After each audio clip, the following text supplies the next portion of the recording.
എല്ലാവർക്കും ഒരിക്കൽ കൂടി എൻ മീഡിയയിലേക്ക് ഹാർദമായ സ്വാഗതം. തിരുവനന്തപുരത്ത് ഗോപൻ സ്വാമിയുടെ സമാധിയുമായി ബന്ധപ്പെട്ട് വലിയ വിവാദങ്ങൾ നടക്കുകയാണ്. അദ്ദേഹം നടന്നു ചെന്ന് അദ്ദേഹത്തിൻ്റെ കല്ലറയിലിരുന്ന് അദ്ദേഹം പ്രാണനെ ഓരോ ജീവൻ്റെ അറകളിലായി സന്നിവേശിപ്പിച്ച് അതിനുശേഷം അദ്ദേഹം ബ്രഹ്മത്തെ നോക്കി സമാധിയായി എന്നാണ് അദ്ദേഹത്തിൻ്റെ മകൻ പറയുന്നത്. പക്ഷേ അദ്ദേഹത്തിൻ്റെ ചില വാക്കുകളിലൊക്കെ ചില ദുരൂഹതകളും പരസ്പര വിരുദ്ധമായ കാര്യങ്ങളുമൊക്കെ നിലനിൽക്കുന്നുണ്ട്.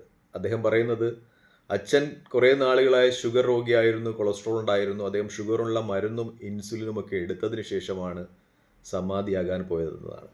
അതിലൊരു ദുരൂഹതയുണ്ട്. കാരണം നമ്മൾ ഈ ആത്മഹത്യ ചെയ്യാൻ നേരത്ത് കൊട പിടിച്ചു പോകുന്നു എന്നൊക്കെ പറയുന്നത് പോലെ ആ സമാധിയായി തൻ്റെ ജീവൻ ഉപേക്ഷിക്കാൻ പോകുന്നതിന് മുമ്പ് ഷുഗറിൻ്റെയും പ്രഷറിൻ്റെയും ഒക്കെ മരുന്ന് കഴിച്ച് ഇൻസുലിൻ എടുത്ത് പോകുന്നു എന്ന് പറയുമ്പോൾ അതിൽ ദുരൂഹതയുണ്ട്.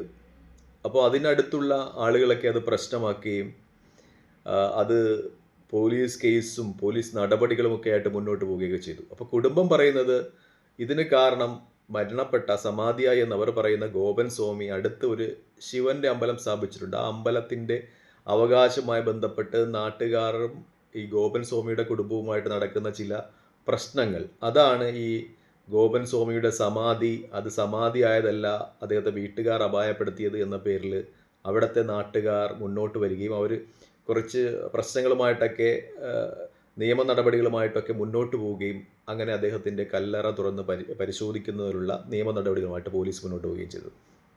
അതിൽ അടുത്തുള്ള ശിവക്ഷേത്രത്തിൻ്റെ ഭാരവാഹികളോ അല്ലെങ്കിൽ ആ ഗോപൻ സ്വാമി എന്ന് പറയുന്ന സമാധിയായി എന്ന് വീട്ടുകാർ അവകാശപ്പെടുന്ന ആളുടെ വീട്ടിനടുത്തുള്ള ആളുകളൊക്കെയാണ് ഇത് അധികൃതരെ ശ്രദ്ധയിൽപ്പെടുത്തുകയും ഇന്ന് എൻ്റെ അറിവ് ശരിയാണെങ്കിൽ ആൽഫ്രഡ് എന്നു പേര് പറയുന്ന സബ് കളക്ടറുടെ നേതൃത്വത്തിൽ കല്ലറ തുറന്ന് പരിശോധിക്കുന്നതിനുള്ള നടപടികളുമായിട്ട് പോലീസ് മുന്നോട്ട് പോവുകയും ചെയ്തു. പക്ഷേ നിർഭാഗ്യമെന്ന് പറയട്ടെ, നമ്മുടെ നാട്ടിലെപ്പോഴും സാമൂഹിക അവസ്ഥ വെച്ച് കല്ലറ പരിശോധിക്കാനെത്തിയ ആളുകളെ അദ്ദേഹത്തിൻ്റെ ഈ സമാധിയായി എന്ന് പറയുന്ന ഗോപൻ സ്വാമിയുടെ വീട്ടുകാരും ബന്ധുക്കളും ചേർന്ന് തടയുകയായിരുന്നു.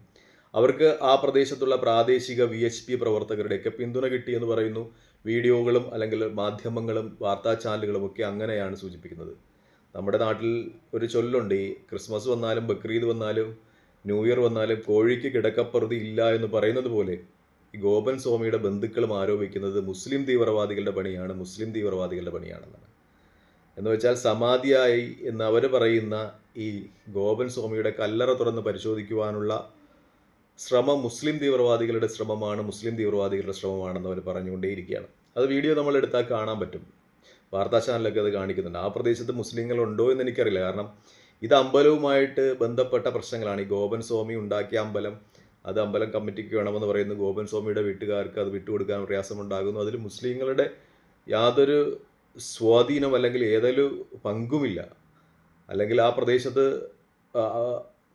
ആ വീഡിയോ കാണുമ്പോൾ തന്നെ നമുക്കറിയാം ആ പ്രദേശത്തുള്ള ആളുകൾ അത് വ്യത്യസ്ത സമുദായത്തിൽപ്പെട്ട ആളുകളാണ് ഒക്കെയാണ് അവകാശപ്പെടുന്നത്. അതിലെ ദുരൂഹത, മരണത്തിൽ ഉള്ള ദുരൂഹത നീക്കണം, അദ്ദേഹത്തിൻ്റെ സമാധി എന്ന് പറയുന്ന സ്ഥലം തുറന്ന് അദ്ദേഹത്തിൻ്റെ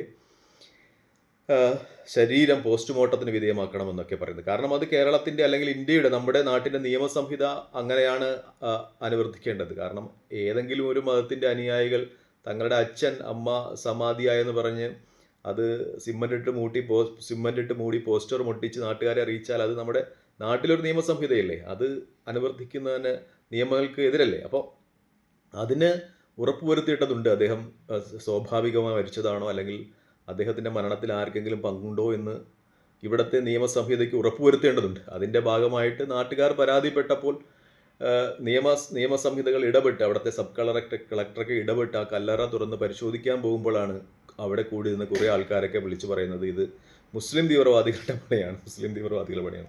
ഈ അമ്പല കമ്മിറ്റിയുമായിട്ട് ബന്ധപ്പെട്ട് ആ നാട്ടിലെ മുസ്ലിം തീവ്രവാദികൾക്ക് എന്തെങ്കിലും കാര്യങ്ങളുണ്ടോ എന്ന് എനിക്കറിയില്ല. കാരണം കേരളത്തിലൊരു 1,900 പള്ളികളുണ്ട്. അതിലൊക്കെ ഈ മുജാഹിദ്, സുന്നി, ജമാഅത്ത് ഇസ്ലാമി ഒക്കെ പള്ളി കമ്മിറ്റികൾക്ക് വേണ്ടി കടിപിടി കൂടുകയാണ്. അപ്പോൾ ഇനി ഒരു ശിവൻ്റെ അമ്പലം കൂടെ കിട്ടിയിട്ട് കേരളത്തിലെ മുസ്ലിങ്ങൾക്ക് എന്തെങ്കിലും കാര്യമുണ്ടോ എന്ന് എനിക്കറിയില്ല. പിന്നെ ഇപ്പോഴും സാമൂഹ്യ സാഹചര്യമായി മാറിയിരിക്കും. നമ്മുടെ PC ജോർജ് പോലുള്ള ആൾക്കാരൊക്കെ ഇങ്ങനെ എല്ലാവർക്കും കൊട്ടാവുന്ന ഒരു ചെണ്ടായി മാറിയിട്ടുണ്ട് എന്ന് പറയാം.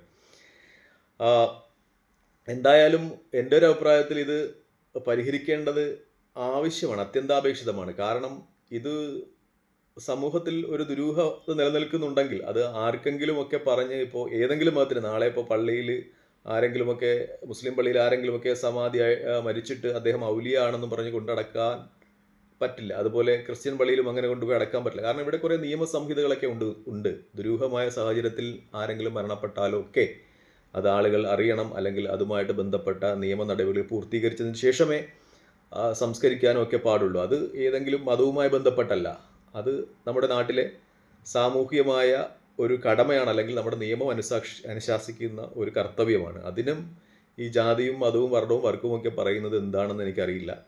ഇപ്പോൾ എൻ്റെ അറിവനുസരിച്ച് ഞാൻ ഈ വാർത്താ ചാനലുകളെ കാണുമ്പോൾ ആ സമാധി സ്ഥലം തുറന്ന് അദ്ദേഹത്തിൻ്റെ മൃതശരീരം പുറത്തെടുത്ത് പോസ്റ്റ്മോർട്ടം ചെയ്യാനുള്ള നടപടികൾ നിർത്തിവെച്ചിരിക്കുകയാണ്. കാരണം അവിടെ ഒരു വർഗീയ ധ്രുവീകരണത്തിന് ശ്രമം നടക്കുകയാണ്. അവിടെ ആളുകളല്ല, അവിടുത്തെ ആളുകളൊക്കെ അതിനെതിരാണ്. അവരെല്ലാവരും പറയുന്നത് ഈ ബോഡി പുറത്തെടുത്ത് അത് പോസ്റ്റ്മോർട്ടം ചെയ്ത് അത് സ്വാഭാവിക മരണമാണ് എന്ന് ഉറപ്പുവരുത്തണമെന്നാണ്. കാരണം അവർ പറയുന്നത് അതിൽ ദുരൂഹതയുണ്ട്, പറഞ്ഞ കാര്യങ്ങൾ ഒരു ദുരൂഹതയുണ്ട്. നമ്മൾ ആ വാർത്താ ചാനലുകൾ കണ്ടുകൊണ്ടിരിക്കുമ്പോൾ തന്നെ അറിയാം, മകൻ പറയുന്നത് അദ്ദേഹം വന്നു, കഞ്ഞി കുടിച്ചു, പിന്നെ അതിനുശേഷം പ്രഷറിൻ്റെ ഷുഗറിൻ്റെ മരുന്ന് കഴിച്ചു, ഇൻസുലിൻ എടുത്തു, അതിനുശേഷമാണ് സമാധിയാകാൻ പോകുന്നതാണ്. സമാധിയാകാൻ പോകുന്ന ആളുകൾ ഇൻസുലിൻ്റെ ഇഞ്ചക്ഷൻ എടുക്കാനോ കഞ്ഞി കുടിക്കേണ്ടതൊന്നും ആവശ്യമില്ല. അപ്പോൾ അത് ദൈവത്തിങ്കിലേക്കുള്ള മടക്കമാണ്. അപ്പോൾ ദൈവത്തിങ്കിലേക്ക് മടങ്ങുമ്പോൾ ഭൗതികമായ ഒന്നിലും ഇൻട്രസ്റ്റ് കൊടുക്കേണ്ട കാര്യമില്ല. അത് ആഹാരമായാലും ഭക്ഷണമായാലും ഇൻസുലിനായാലും. അപ്പോൾ അതിലൊക്കെ ദുരൂഹതയുണ്ട് എന്ന് ആരോപിക്കുന്നത് ആ നാട്ടിലെ ആളുകളാണ്. അത് മുസ്ലിമോ ക്രിസ്ത്യാനിയോ ഒന്നുമല്ല. എൻ്റെ ഒരു വീക്ഷണത്തിൽ ആ സ്ഥലത്ത്, അമ്പലവുമായി ചുറ്റപ്പെട്ട സ്ഥലങ്ങളിലൊക്കെ മുസ്ലിങ്ങളോ ക്രിസ്ത്യാനികളോ ഒന്നുമില്ല. അപ്പോൾ അവിടുത്തെ ആളുകൾ സംശയം പ്രകടിപ്പിക്കുകയാണ്. അതിലും ഒരു മുസ്ലിം ഭീകരവാദ ബന്ധമൊക്കെ ആരോപിക്കുന്നത് മുസ്ലിം ഭീകരവാദികളാണ്. അദ്ദേഹത്തിൻ്റെ കല്ലറ തുറന്ന്, അദ്ദേഹത്തിൻ്റെ സമാധി സ്ഥലം തുറന്ന് വിശുദ്ധത നശിപ്പിക്കാൻ ശ്രമിക്കുന്നു എന്നൊക്കെ പറയുന്ന ആരോപണം, അത് എത്രത്തോളം തലയിൽ മൂളയുള്ള ആളുകൾക്ക് ഇങ്ങനെയൊക്കെ ആരോപിക്കാൻ കഴിയുമോ എന്നൊരു സംശയം നിലനിൽക്കുകയാണ്. എന്തായാലും അവിടെ സാഹചര്യങ്ങൾ കൂടുതൽ കലുഷിതമാക്കുവാൻ ചില വർഗീയ തീവ്ര സംഘടനകൾ ശ്രമിക്കുന്നുവെന്ന് വാർത്തകൾ വരുന്നുണ്ട്. നമ്മുടെ കേരളത്തെ ദൈവം കാത്തുസൂക്ഷിക്കട്ടെ എന്നല്ലാതെ എന്താണ് പറയുവാൻ. കാരണം എല്ലാത്തിലും ഇത്തരം ഒരു കാര്യങ്ങളുടെ ആരോപണം ഒട്ടും ഫലപ്രദവും ഒട്ടും അനുയോജ്യവുമല്ല.